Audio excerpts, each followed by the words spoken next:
buenos días, bienvenidos. Esto es Contacto Directo. Inicio del plan piloto de vacunación contra el COVID-19. Llegaron al país las primeras 8.000 dosis. Lenin, ¿qué tal? Buenos días. Hola Denise, buen día para todos quienes nos acompañan a esta hora. ¿Cómo han sido escogidos quienes serán los primeros vacunados?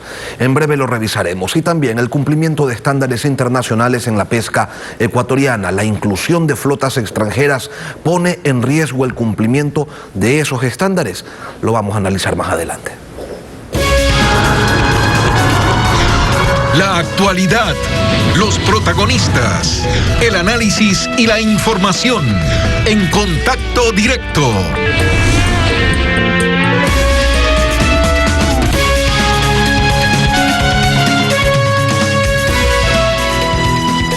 Las primeras 8.000 dosis de la vacuna de la farmacéutica Pfizer llegaron al país la tarde de este miércoles. Y si bien es una buena noticia saber que se va a comenzar con el proceso de vacunación en territorio ecuatoriano, queda una suerte de sinsabor por la cantidad que está lejos de la cifra originalmente anunciada y que no alcanza sino para inmunizar a un 4% del total del personal sanitario del país. Solo estamos hablando del personal sanitario. Para responder a las interrogantes que existen alrededor de este proceso, nos acompaña esta mañana el ministro de Salud, Juan Carlos Ceballos. Ministro, buenos días, bienvenido a Contacto Directo. Buenos días. El programa de vacunación arranca hoy en Guayaquil y Quito. ¿Cómo se seleccionó al personal que recibirá esta primera dosis? Primero déjeme hacer un comentario sobre lo que usted acaba de decir. Es verdad que las pequeñas dosis el número de dosis que llegaron es pequeña, pero esas son dosis que van a ir paulatinamente aumentando. El tiempo de caducidad de las dosis, el tiempo de desequilibrio de las dosis, son cosas que se tienen que tomar en cuenta cuando se hace la distribución. ¿Cuál es ese tiempo? Por ejemplo, las dosis pueden durar, las vacunas pueden durar dentro de una caja alrededor de 6 meses. Pero si abro la caja, se reduce eso a varios días. Si es que yo mezclo y recompongo la dosis para la administración, dura 6 horas. Entonces, todos esos factores hay que tomar en cuenta. Además, usted sabe que tenemos una enormísima competencia para la adquisición de las vacunas. Lo importante es que estas vacunas que llegaron el día de ayer van a ser distribuidas en 95 centros del país. Y le preguntaba, ministro, antes de que usted haga referencia a lo comentado inicialmente, ¿cómo se seleccionó al personal que va a recibir las primeras vacunas? Son 3 o 4 de los factores. El primero es que esté el personal de salud expuesto a contagios de pacientes o potencialmente contagios de pacientes con coronavirus, es decir, unidades de cuidados intensivos, emergencias, también triaje, los personal de salud, que trabajan con triaje, y son los jefes de área de servicio de emergencia, las enfermeras auxiliares de enfermería y también las personas que nos ayudan empujando una camilla o recogiendo el material que ya está contaminado.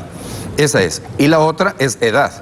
Si bien es cierto, por ejemplo, en el Guasmo Sur 144 personas van a ser vacunadas en esta primera semana, eso no quiere decir que el resto de personas que trabajan en el Guasmo Sur no van a ser vacunadas. Estas son simplemente las iniciales, las primeras. ¿Los posgradistas, ministro, están contemplados dentro de ese primer grupo de personas que van a ser vacunados? ¿Hubo posgradistas en unidades de cuidados intensivos? No tienen contrato con el Estado, pero estuvieron también en la primera línea. No van a ser considerados en la primera línea, van a ser considerados inicial, porque es una fase piloto en la que estamos entendiendo cómo van a funcionar las cosas, si es que hay algún problema con cadena de frío. Estamos tratando de hacer capacitación, pero toda persona, inclusive los posgradistas que trabajan en cuidados intensivos, en emergencia, en triajes, van a ser en una fase sucesiva en las próximas semanas. Ministro, la cantidad de vacunas recibidas es mínima y si bien es cierto que nadie esperaba que lleguen todas las que se necesitan para inmunizar al país entero, tampoco se pensó que iba a ser marginal la cantidad a recibir. ¿Por qué llegaron tan pocas? Usted hace un momento hacía referencia al problema de competencia entre las distintas naciones del mundo por hacerse de vacunas. ¿Cómo está operando esto? De nuevo, le repito, 94 o 95 centros de salud en el país van a beneficiarse de esto. Son 8.000 personas las que se van a vacunar porque es la primera dosis que va a ser repartida para 8.000 personas.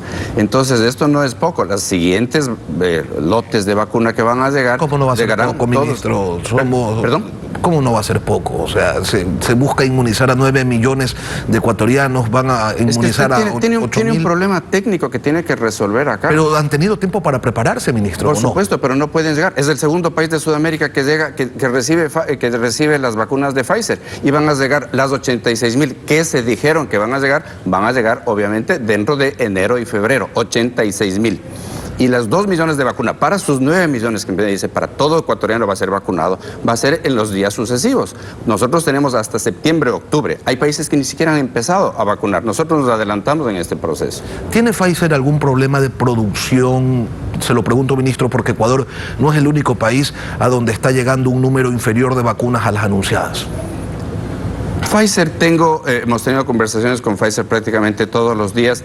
Ellos están haciendo una modificación de la planta belga. Hay otra planta que está en los Estados Unidos, a nosotros nos llega de Europa las vacunas, las primeras que llegaron son de Europa. Y tienen una limitación porque van a expandir de 1.300 millones de vacunas por año a 2.000 millones.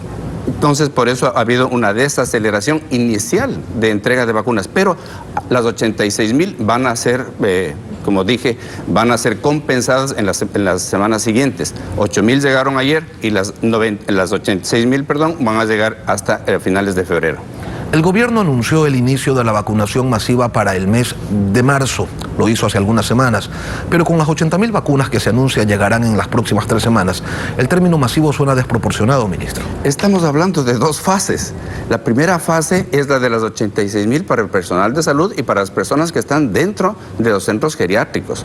La masiva no puede sonar 86.000. Las masivas llegan después de febrero, es decir, en marzo. O sea que nos mantenemos exactamente en lo que hemos dicho. 86.000 para la fase 0, para la fase piloto, y la masiva viene después de marzo o a partir de marzo. Otra duda, ministro. El gobierno ha señalado que hasta mayo llegarían entre 2 y 4 millones de vacunas. La diferencia entre una cifra y otra es grande. ¿A qué se debe esa incertidumbre de no saber con precisión cuántas vacunas llegarán hasta el final de este gobierno? Porque es un mercado que estamos trabajando con varias farmacéuticas. Por ejemplo, de las que nosotros tenemos en este momento, son 2 millones a Pfizer, son 4 millones y medio que van a AstraZeneca, son 2 millones a Sinovac, que probablemente venga en la siguiente fase, y porque somos parte de COVAX, de la COVAX Initiative, que nos van dando las vacunas conforme la disponibilidad exista al Ecuador y al resto del mundo.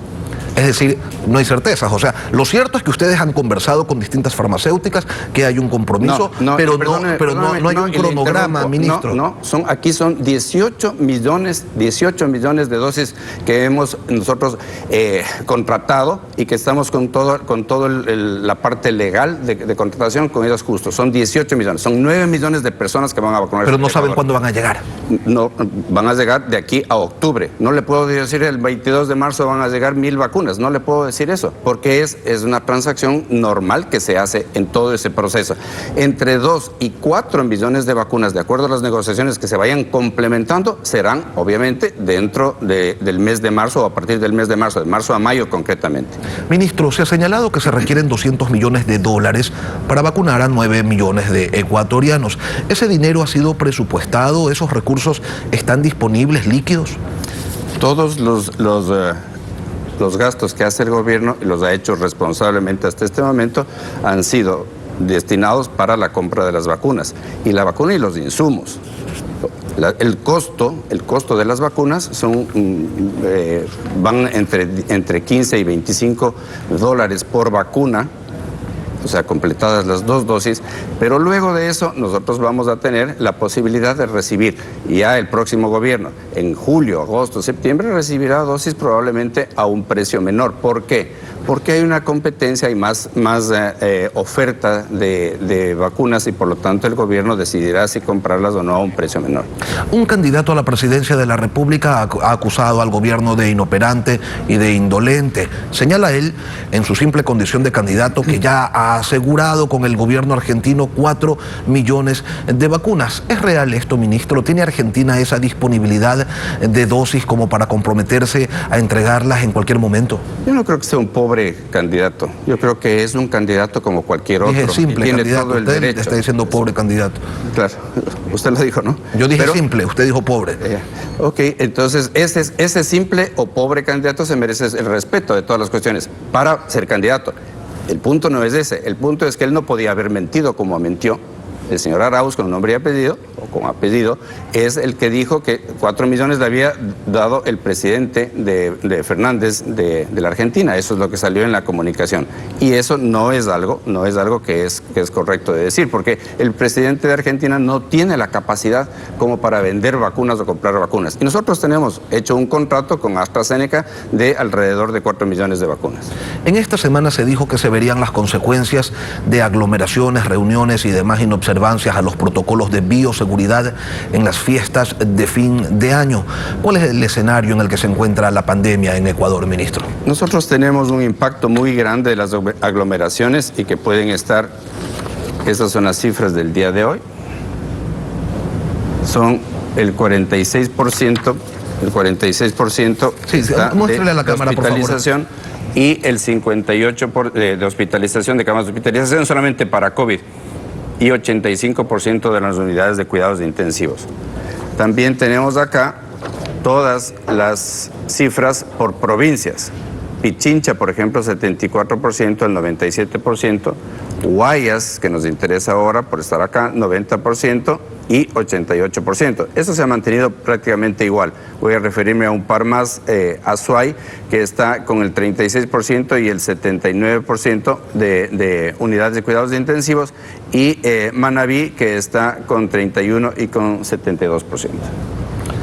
Es decir, no está en situación crítica las unidades de cuidados intensivos, la ocupación de las unidades de cuidados intensivos en el país. Las unidades de cuidados intensivos están al tope, en general, en algunos de los hospitales, pero estos son promediaciones y además de varias redes, de la red de Fuerzas Armadas, la red por ejemplo, de policía, las de salud pública, las del IES y las privadas. Entonces, la promediación hace estas cifras que van variando de día a día, que nosotros tenemos un monitor constante. Ministro, ¿pero esto era lo que se esperaba o puede empeorar en los próximos días? O sea, hasta este momento nosotros tenemos una situación que es contenida. Esa es la palabra que a mí me gusta usar, como contenida. Nosotros estamos poniendo todo el énfasis en atención primaria de salud, en los dispensarios de barrio, en aquel centro de salud pequeño. Ahí es donde nosotros, nuestros médicos, nuestras enfermeras, nuestros auxiliares están deteniendo a través de triajes y a través de referencias a los sitios grandes cuando es necesario, como por ejemplo los hospitales grandes, lo tenemos ahí. Pero estamos al tope y esa es la consecuencia de todas las aglomeraciones que hubo, tanto en lados externos de las ciudades como al interior de las habitaciones, de los domicilios, cuando se hacían las celebraciones tanto de Navidad, compras y Año Nuevo. ¿Se están haciendo más pruebas a la ciudadanía, ministro? Se lo pregunto porque hasta hace pocas semanas se señalaba que Ecuador era uno de los países de la región en donde menos pruebas se realizaba a sus habitantes. ¿Esto ha cambiado o seguimos en el último lugar? Las pruebas se van haciendo de manera selectiva. Esa es una diferencia enorme con muchos otros países. Las pruebas masivas no sirven. Las pruebas masivas nosotros consideramos que no son completamente inoperantes, a pesar de que muchos países los hacen. Pero poco a poco los países van haciendo pruebas más selectivas. Y además no solamente de PCR, hemos incorporado nuevos métodos diagnósticos, como por ejemplo son los métodos de detección de antígeno del virus. Entonces estos han incrementado porque hay más demanda, hay más contagiados y eso se refleja en las hospitalizaciones y cuidados intensivos, pero también existen más pruebas que están disponibles. Por ejemplo, para el CNE, por las elecciones, para las personas que van a estar en las juntas de votantes, estos van a tener todo el mundo el acceso, todas las personas van a tener acceso para las pruebas de antígeno.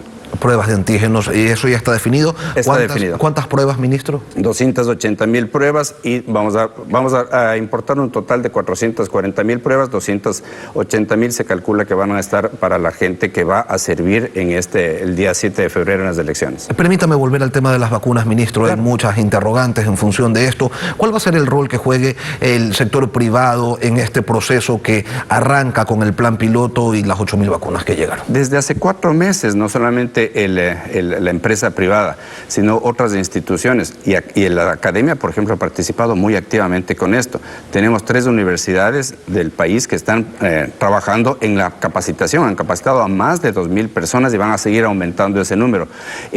Con Pfizer hemos trabajado también en videos que las personas que van a vacunar y que van a mantener no solamente la cadena de frío, sino todo lo que tiene que ver con el manejo mismo de la vacuna, la inoculación de la vacuna y además el reconocimiento de personas que tengan problemas con alergias graves van a estar capacitadas. Y hay varias universidades, la Universidad Técnica Privada de Loja, por ejemplo, la UES aquí en Guayaquil nos ha dado una gran mano con eso, y la Universidad la UDLA, Universidad de las Américas en Quito.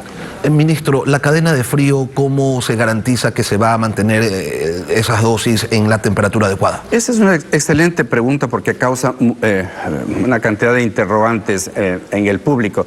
La cadena de frío, Pfizer nos manda, y como ha llegado hasta el día de ayer a Guayaquil, y ustedes son testigos de eso, llegan en unos contenedores que mantienen la temperatura a menos 70 grados.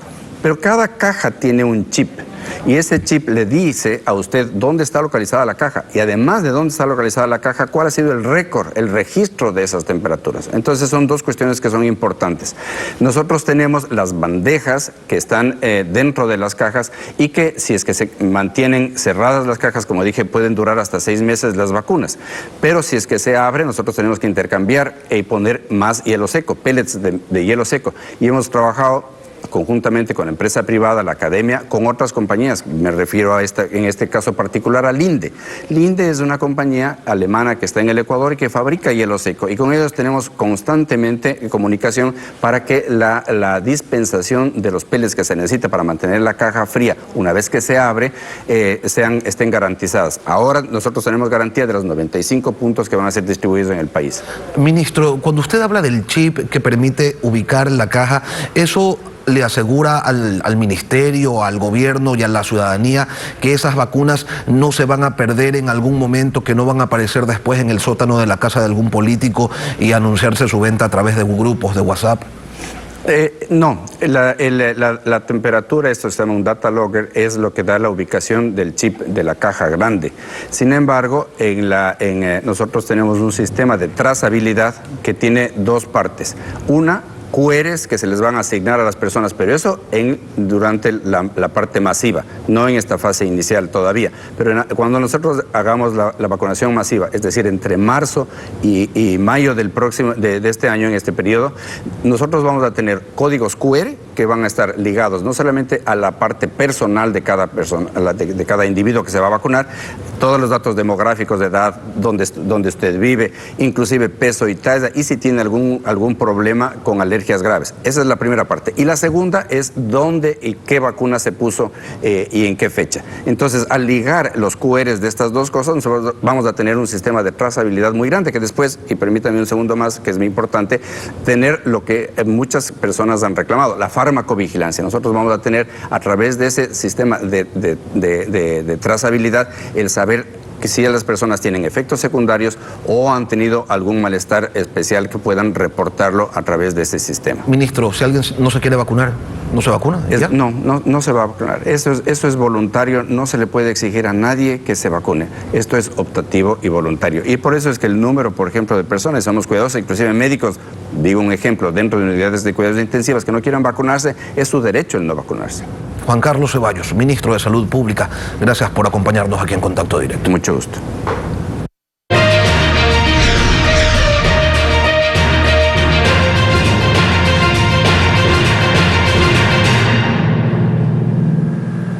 Dentro de las intervenciones de los candidatos presidenciales hay varias coincidencias. Una es la presencia de la banca internacional en el Ecuador. Alfredo, buenos días. Denise, buen día. Buenos días a todos.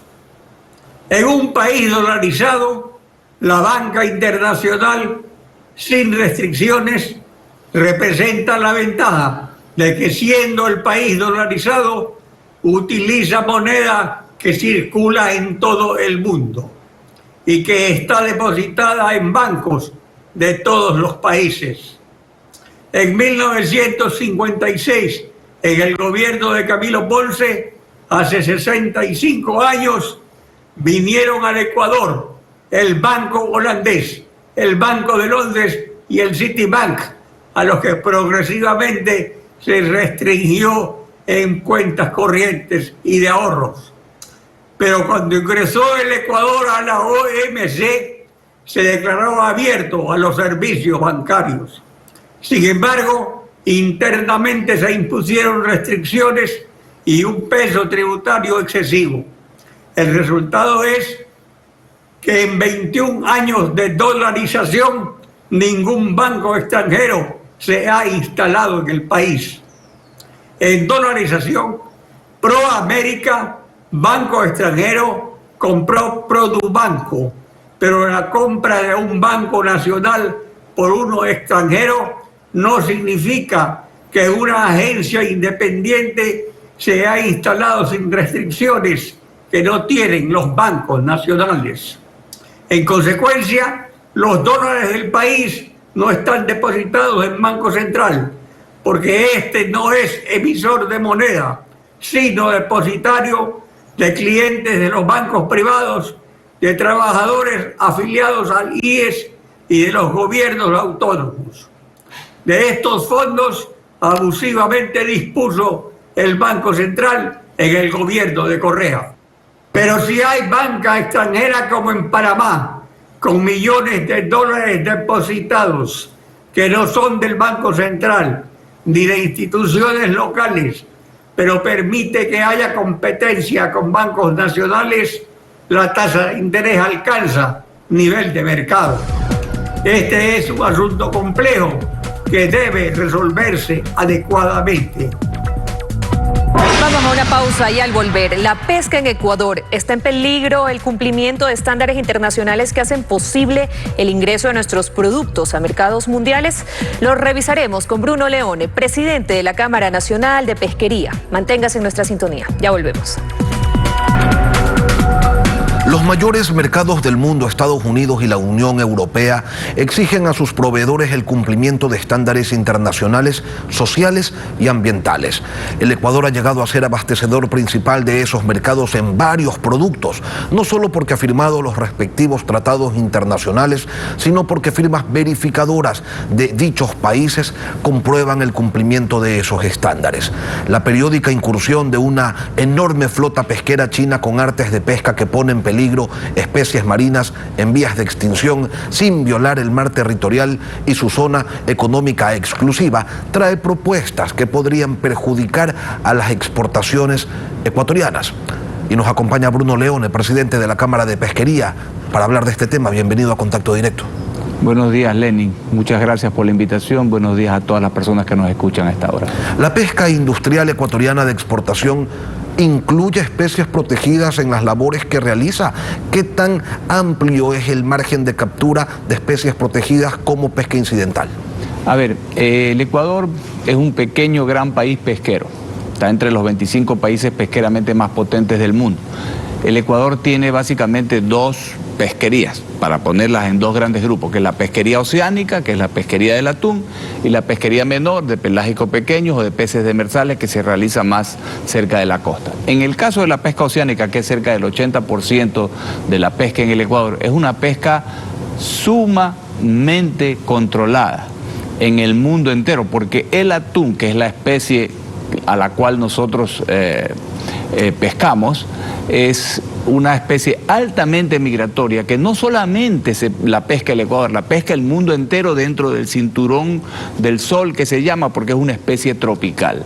Es una especie altamente controlada. La FAO, cuando emite su informe bianual hace ya algunos meses, 5 meses, nos dice que las pesquerías silvestres, entre ellas las del atún, están en un estado estable, y como el consumo de productos del mar en el mundo está subiendo a un ratio de 3,1%, es decir, al doble de lo que crece la población del mundo, ¿verdad? Ese espacio lo está tomando la acuacultura y la maricultura, donde el Ecuador tiene mucho por hacer, y más aún ahora que estamos en época de elecciones y escuchamos las propuestas de los candidatos. Pero bueno, vuelvo al tema. Entonces, esta pesquería silvestre está sumamente controlada. Bajo el esquema de la Convemar se crearon los organismos regionales de ordenamiento pesquero. El Ecuador es parte del organismo regional de ordenamiento pesquero llamado Comisión Interamericana del Atún Tropical. Es ahí donde hace 50 años se viene controlando y monitoreando los stocks, el estado de los stocks de los atunes en el mundo. Usted me hacía la pregunta en relación a la pesca acompañante o de especies protegidas. Efectivamente, y eso está documentado. En la CIA no llega al 2% el volumen o la cantidad de bycatch, que como se lo conoce en la pesca, o de pesca acompañante, no llega al 2%. Y normalmente la mayor cantidad de esa pesca acompañante son dorados o guajús o un pescadito pequeño que sale en una época del año que lo conocemos como pata seca. Bruno, la amenaza que constituye para ciertas especies en vías de extinción la pesca o cierta actividad pesquera preocupa no solo a ambientalistas extranjeros, sino también a ecuatorianos. ¿Están ustedes de acuerdo en que se amplíe la zona económica exclusiva contigua al mar territorial como han propuesto ambientalistas de Galápagos? A ver, no confundamos, ellos han propuesto que se amplíe la reserva marina de Galápagos, que consta de que significan o son 40 millas de los puntos más salientes de las islas del archipiélago. Y a su vez esa zona está dentro de las 200 millas de la zona económica exclusiva que nos da todo el tema de la Convemar, ¿verdad? Entonces, la propuesta era en un principio ampliarla de 40 a 80, ahora resulta que nos hemos enterado por el periódico, porque a pesar de que estábamos en unas mesas de diálogo, eso no se presentó ahí, nos enteramos por un periódico de la localidad de que ahora están planteando unas zonas marinas protegidas, queriendo llevar la reserva de Galápagos, que es de 133.000 kilómetros cuadrados, que en un momento fue la segunda reserva más grande del mundo, después de la Antártica, ahora la quieren llevar a 435.000 metros cuadrados. Entonces la pregunta que nosotros nos hacemos es, ¿cómo es este cambio de opinión? ¿Dónde está la base científica? Primero, la reserva existe desde el año 1998 y las 40 millas alrededor de las islas no las han podido controlar. ¿Con qué recursos cuál es el planteamiento para decir que ahora van a controlar estos 435.000 kilómetros cuadrados? Pero más allá de eso, si se llega a ampliar esa reserva marina, evidentemente ustedes tendrían menor espacio para continuar pescando. Por supuesto, hemos demostrado con números que ese caladero, como se lo conoce en el argot pesquero, que va desde las 40 millas de la reserva a las 200 millas de la zona económica exclusiva, es un caladero exclusivo de los barcos ecuatorianos. Ahí faena gran parte de la flota ecuatoriana, que en su mayoría es flota pequeña, que no tiene autonomía para ir a otras latitudes donde van barcos mucho más grandes, mucho más modernos, etcétera, etcétera. Inclusive, eso va a afectar de alguna forma las exportaciones del Ecuador, porque primero va a haber menos materia prima y segundo, menos materia prima con origen para podernos beneficiar del acuerdo comercial que tenemos con Europa. ¿Se puede proyectar financieramente el impacto de esa situación si es que llegara a darse? Sin duda, nosotros hemos hecho los cálculos y estamos alrededor de un 25-30% de afectación a las capturas. ¿Y eso en plata es? Eso, pues digamos que el Ecuador captura más o menos 280.000 toneladas al año, el 30% de eso vendrían siendo como unas, 70-80.000 toneladas por un precio promedio de 1.500, estamos hablando de 100 y pico de millones de dólares. Hay varias organizaciones internacionales que se encargan de vigilar el respeto a las especies protegidas. El mar ecuatoriano es amenazado por la pesca ilegal de especies migratorias, entre las cuales hay algunas en vías de extinción. Está sujeta la pesca no solo de exportación, sino la de consumo doméstico, a vedas y temporadas abiertas. Y sobre todo, Bruno, ¿cómo controlar a las flotas extranjeras que de cuando en cuando se aparecen en nuestras cercanías? En el Ecuador hay mucho control en el tema de todas sus pesquerías, no solamente la del atún, sino la de las otras especies. Por ejemplo, ya en el atún lo hemos explicado, esa pesca está controlada 100% por la Comisión Interamericana del Atún Tropical, donde son 26 países miembros, donde anualmente se reúnen y toman las decisiones. Eso está muy bien controlado desde hace 50 años. En las otras pesquerías, el Ecuador tiene varios programas de control. Por ejemplo, Ecuador es un país que no emite permisos de pesca para pesca de tiburón, por ejemplo. Desde el año 93, esa reglamentación ha sido auditada 2 veces por la WWF con resultados satisfactorios. Ecuador tiene un plan de mejora pesquero para el dorado. Ecuador arrancó un plan de mejora pesquera para todos los que son los pelágicos pequeños. De paso, como el Ecuador tiene esta posición geográfica que es privilegiada, que nos da una biodiversidad muy grande, Es un programa que es una especie de un reto para nosotros y lo estamos liderando desde la Cámara, porque no es como en el caso del Perú, que también tiene su proceso de mejora pesquera donde todo es anchoveta, o en Chile que todo es jurel. En el caso nuestro es multiespecie. Pero estamos saliendo adelante, el mundo nos está observando y hemos recibido ya varias veces felicitaciones por el trabajo que estamos haciendo. Bruno Leone, presidente de la Cámara de Pesquería, gracias por participar en Contacto Directo. Una pausa y volvemos. Estamos despidiendo así Contacto Directo. A la expectativa, Lenin, en pocos minutos empezará pues la inmunización en varias casas de salud. Estaremos pendientes de aquello. Un buen día para todos.